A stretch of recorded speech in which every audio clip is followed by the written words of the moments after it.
Azərbaycanda səhiyyə sahəsində həyata keçirilən islahatlar nəticəsində ana və uşaq ölümləri azalıb. Hamilə qadınların həkimlərə müraciətinin sayı isə artıb. Doğuş zamanı ana ölümü ilə bağlı statistik göstəricilər 34,26%-dən 14,5%-ə enib. Bu fikirlər Səhiyyə Nazirliyində ana ölümü ilə bağlı keçirilən mətbuat konferansında səslənib. Qeyd olunub ki, qeysəriyyə kəsiyi ilə doğulan körpələrin və anaların adaptasiyası zəif olur ki, bu da gələcəkdə həm anada, həm də uşaqda mənfi təzadlara gətirib çıxarır. Təbii doğuşun müsbət cəhətlərindən danışan həkimlərin fikrincə, ehtiyac olmadığı təqdirdə qeysəriyyə kəsiyindən istifadəni məsləhət görmürlər. Yeri gəlmişkən bütün dünyada doğuşun idarə olunmasında təbii doğuşa üstünlük verilir.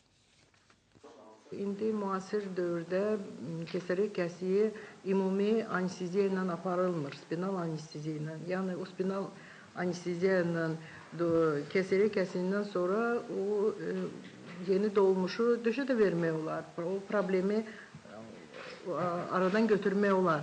Amma o göstərişlər ki, anaya və uşağa təhlükə yaradır, onda sözsüz ki, keysəriyyə kəsiyi üstünlük təşkil edir. Doğuş vaxtı o travma alacaqsa, o deməli sonra illərlə pediatrın nəzarəti altında qalacaq. Ona görə fikirləşmək lazımdır. Təbii ki, doğuş keysəriyyə kəsiyindən daha üstündür hər bir barədə. Amma o vaxt ki, göstəriş var, konkret göstəriş varsa, təhlükə varsa, onda seçim keysəriyyə kəsiyidir.